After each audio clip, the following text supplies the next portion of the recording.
I see that you have to have control. I can see that you are quite manipulative. I can see that you're very forthright and you know where you want to get to.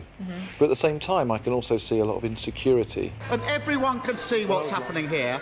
A Tory politician got their hands on hundreds of millions in taxpayers' money and then provided Duff PPE, and he says he's shocked. He was the Chancellor. He signed the cheques. How much is he going to get back?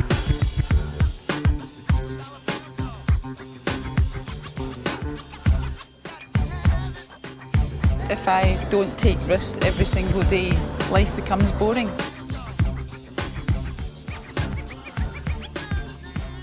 And whilst Mone made her money, this is what everyone else was going through. Been a living nightmare to work. We've lost people in their 30s, in their 40s. It's heartbreaking. This is hell. We cannot continue like this. It's intense and brutal. And if you spend enough time here, you realise in this crisis, the whole system is on life support. And the question becomes whether the staff and the NHS itself will ever recover. In fact, I recently discovered that COVID is fifth in the all-time most damaging epidemics and pandemics in human history, only beaten by the Black Death, HIV and Spanish flu. In fact, the story even involves me, because I had actually approached the Department of Education in February that year of 2020, offering my services to set up online schools. In March 2020, 4 weeks later, I volunteered my services for the duration of COVID to help with online schooling and teaching during the pandemic. And I was rejected, but this links into Mone. And the reason they gave... Whilst the department is always interested to learn about successful initiatives and examples of good practice, we are not prescriptive in recommending a particular resource and are therefore unable to raise awareness of your work. Which is interesting because that doesn't reflect what I was offering in any way, shape or form. But take extra note of this sentence. We are not prescriptive in recommending a particular resource and therefore unable to raise awareness.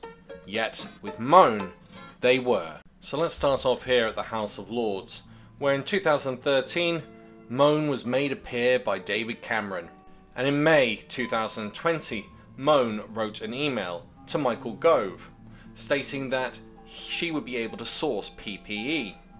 He was a cabinet secretary at the time and suggested that she also write an email to Lord Agnew. She bypassed the Freedom of Information Act by emailing them both via private email. Mone claimed that through Hong Kong she could actually source huge amounts of PPE. The company was called PPE MedPro. But the company didn't exist for 4 days until after the email was sent, which meant that it had no record. But nonetheless, the government decided it was in the best interest of the country and that they fast-tracked it into a secret VIP lane, essentially designed for people that support the Tory party. On our panel show, The Sunday Roast, Max and I have regularly joked about the idea of going to your bank manager, asking for a loan and saying that you're going to invest it in a Tory MP. And boy, does it seem to be paying off. And this was shown in June 2020, where Mone was offered a contract of £203 million, and in exchange she would provide 210 million surgical masks and 25 million surgical gowns. And what was going on within the hospitals at this point? Staff were turning up in plastic bags. So what happened to all the PPE that was being promised by PPE MedPro? Well, it never made it to the front line of the NHS because the Department of Health took one look at the gowns and rejected the lot because they weren't fit for purpose and have never been used. That in itself was 115 million. Whilst all this was going on in September or around there in the autumn, Mone decides that she wants to get married and she's attempted to do it in the Palace of Westminster.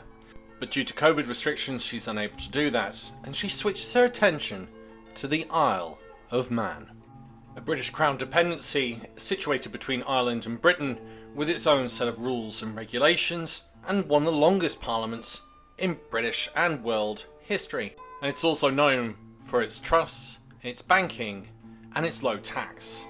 And now you can start to see why Michelle Mone might want to go there. Living on the island means no capital gains tax, no wealth tax, no stamp duty, nor inheritance tax, and with the highest income tax of 20%. Whilst the wedding was going ahead, journalists started to ask awkward questions about PPE MedPro and the huge government contract, trying to piece it all together, but Mone claimed that she had no role in the process. Her lawyers repeatedly rejected that she was connected to the business in any way, shape or form. Her lawyers even claimed that she didn't even financially benefit from PPE MedPro. And her husband's lawyer said, Mr. Barrowman is not an investor, director or shareholder. How do we know all of this? Well, there was a leak from HSBC, and it showed the communication between HSBC and Mone. HSBC froze the bank accounts linked to Baroness Michelle Mone and her husband Douglas Barrowman during an investigation that examined possible corruption in securing government contracts. Mone and Barrowman both gave assurances to HSBC, and their accounts were unfrozen in November 2020. However, red flags were freshly raised due to discrepancies in the information provided by the businessman and his wife, or at least according to HSBC's report. Barrowman assured the bank that neither he nor his wife had any role in advising UK government officials on PPE procurement, and that Mone had no involvement in business activities of PPE MedPro. However, Mone told the bank that she and Barrowman advised government ministers on procurement and complained that the frozen accounts were damaging PPE MedPro, indicating she may indeed have had an interest in the supplier. 65 million was transferred from PPE MedPro to the Warren Trust, with the ultimate beneficiary being Douglas Barrowman. From there, from the Warren Trust, this is then transferred into Douglas Barrowman's personal account. That totaled 45.8 million. Douglas Barrowman kept 17 million for himself. The rest of the money went into two further accounts. One, the Kerstal Trust, which had the ultimate beneficiary being Mone and her children, and was situated on the Isle of Man. The other, 200,000, went to Anthony Page and his personal account, also on the Isle of Man. In January 2021, Mone decided to post a picture of herself sunning herself on her lovely boat in the Med. Whilst in the UK, over 100,000 people had died. But it wasn't just the photo, there was also a horrible, horrible message. Decide what makes you happy and just go for it. Now maybe I'm being a bit cynical here. I volunteer my services to try and help and better that educational experience for kids during COVID, and I'm rejected, yet I have a track record with both a company and consultancy work and have met with the Department of Education before. However, Michelle Mone has absolutely none of that. She doesn't even have a company, she's got no track record, and yet she's given access to £200 million. And despite the fact that in the email that I received, it clearly stated that no preferences were to be given to any one company. On the plus side though, Led by Donkeys did a fantastic job and got a bit of decent revenge, because it doesn't look like anyone else is going to be able to hold her to account. We've been scouring the world for Michelle Mone's yacht, and now we found it, here in a marina just south of Barcelona. The government says it can't afford to pay nurses and other workers a fair wage, but there was enough money to dish out PPE contracts to Tory cronies.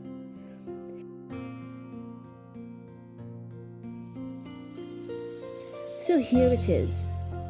We all paid for this yacht, and that's why we've renamed it.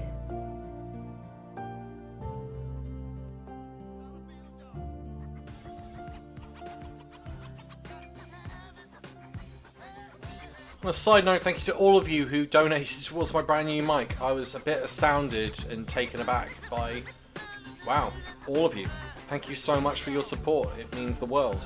And on a final note, for all of you who have reached this stage, please click that like and subscribe button.